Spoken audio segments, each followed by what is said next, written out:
A'udzubillahi minasyaitonirrajim. Bismillahirrahmanirrahim.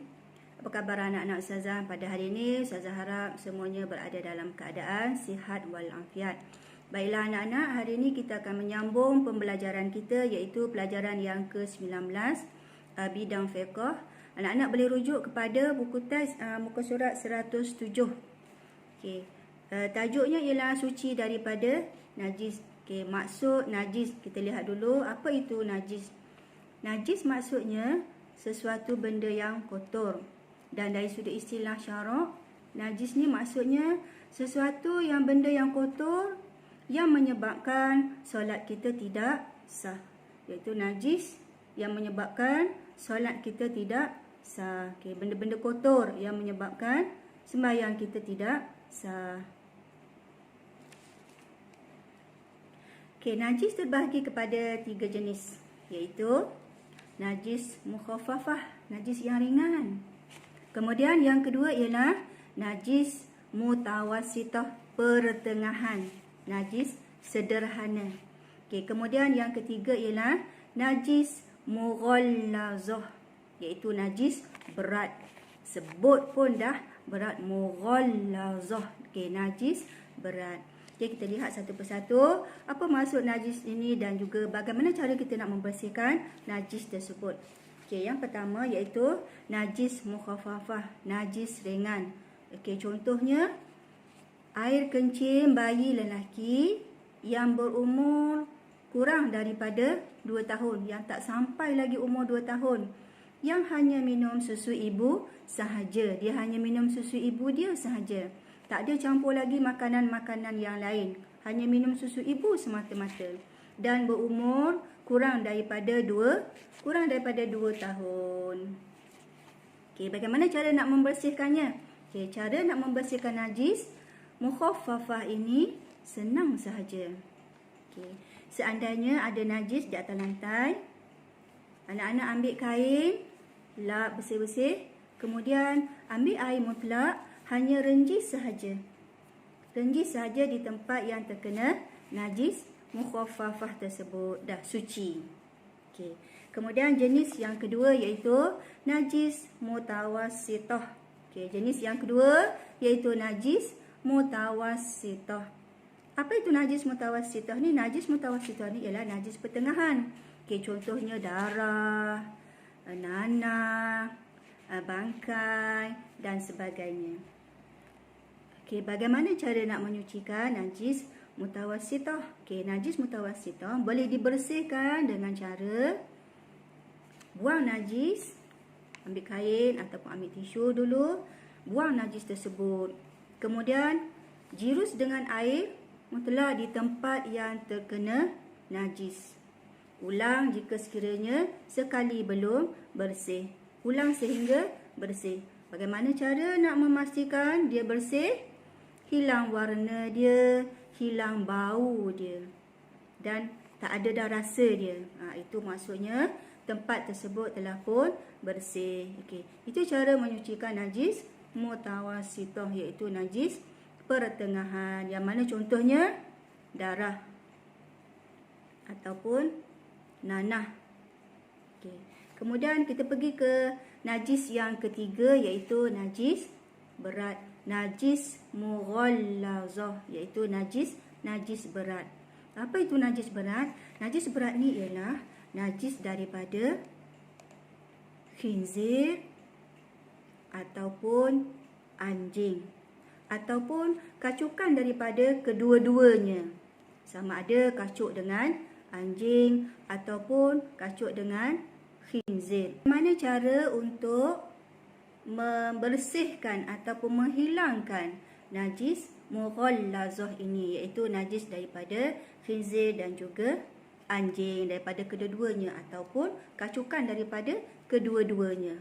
Okey, caranya buang najis sama ada dengan menggunakan kain ataupun dengan menggunakan sabun ataupun dengan menggunakan kertas. Okey, dah buang najis, sediakan 2 jenis air. Yang pertama, air yang bercampur dengan tanah liat ataupun air selut. ataupun air yang bercampur dengan tanah. Kemudian yang kedua, sediakan air mutlak. Okey, bagaimana cara nak buat? Okey, tadi kita dah buang najis. Kemudian kita ambil air yang bercampur dengan tanah liat tadi. Okey, jirus basuh dengan sekali basuhan. Jirus 6 kali dengan menggunakan air mutlak sehingga yakin bersih. Ataupun sehingga hilang rasa dia. Bila kita pegang tempat dah tak terasa dah najis tu. Ataupun dah tak ada bau dah. Dah hilang dah bau dia. Ataupun dah hilang dah warna dia. Okey, 3 kategori. Yang pertama, warna dia dah hilang. Yang kedua, rasa dia dah hilang. Yang ketiga, bau dia pun dah hilang. Itu menunjukkan confirm bersih. Okey, contohnya selipar anak-anak terkena najis anjing. Tiba-tiba je bangun pagi tengok selipar dah kena najis anjing. Okey, bagaimana cara nak bersihkan selipar tersebut? Okey, mula-mula tadi saya dah beritahu, buang dulu najis. Kemudian jirus sekali dengan menggunakan air bercampur tanah. Ya, betul. Kemudian jirus 6 kali dengan menggunakan air mutlak. Dari jumlah semua berapa kali? Okey, 7 kali. Okey, dah siap. Jadi selipar tersebut boleh digunakan semula. Okey. Okey, itulah tadi bagaimana cara kita nak membersihkan ketiga-tiga najis, iaitu najis mukhaffafah, najis mughallazah dan juga najis pertengahan, najis mutawassithah. Jadi saya harap anak-anak telah pun memahami ketiga-tiga jenis najis tersebut dan bagaimana cara untuk membersihkan ketiga-tiga najis tersebut. Okey, sekarang kita pergi ke unit yang kedua, bahagian yang kedua, iaitu bagaimana cara untuk membersihkan kulit haiwan, kulit binatang.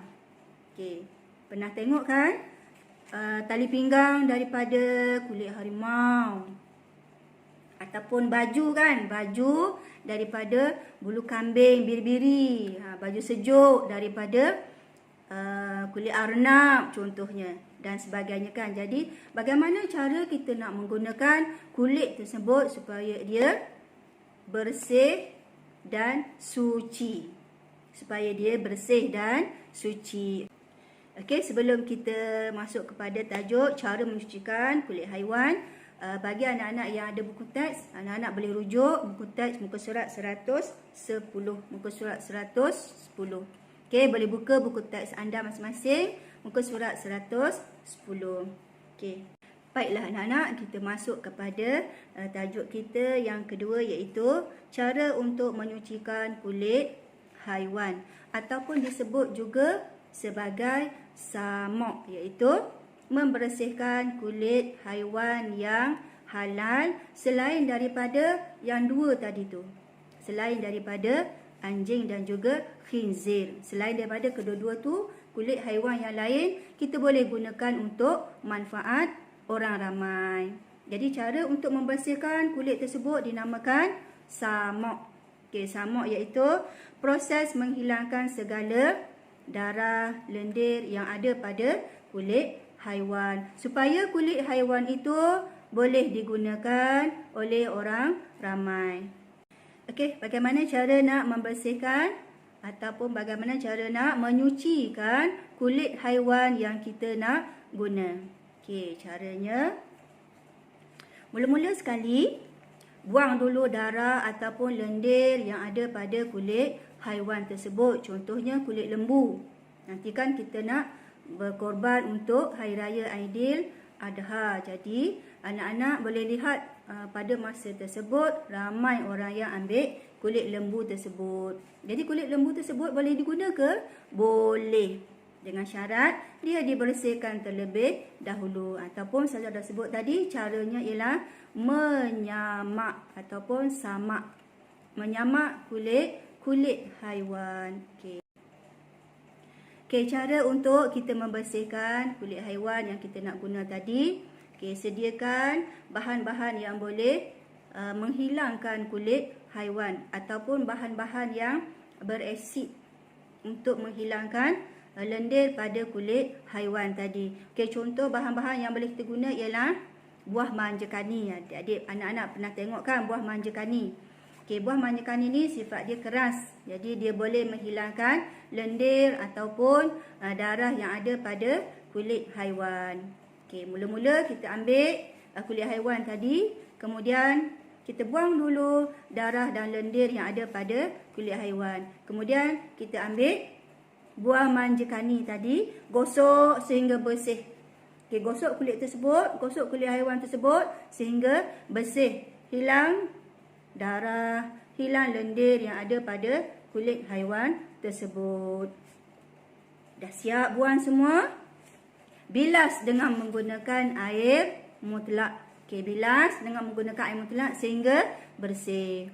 Last step, jemur di tengah panas. Bila dah kering, kulit tersebut sedia untuk digunakan. Sama ada nak buat tali pinggang, ataupun nak buat beg dompet, ataupun nak buat beg tangan dan sebagainya. Boleh digunakan. Okey, saya rasakan setakat ini saja dulu pembelajaran kita untuk kali ini.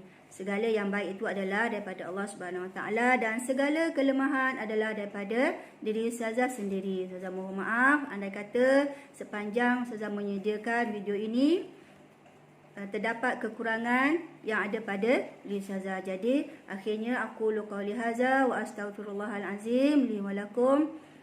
Wassalamualaikum warahmatullahi wabarakatuh.